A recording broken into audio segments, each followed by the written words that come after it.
ज्वलल्ललाटपट्टपावके किशोरचन्द्रशेखरे रतिप्रतिक्षणं मम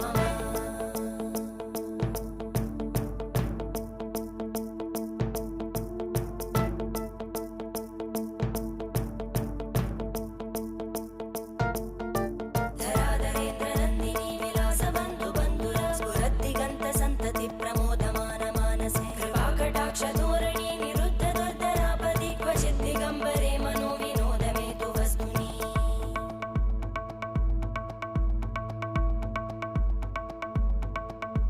जटाभुजङ्गपिङ्गळस्फुरद्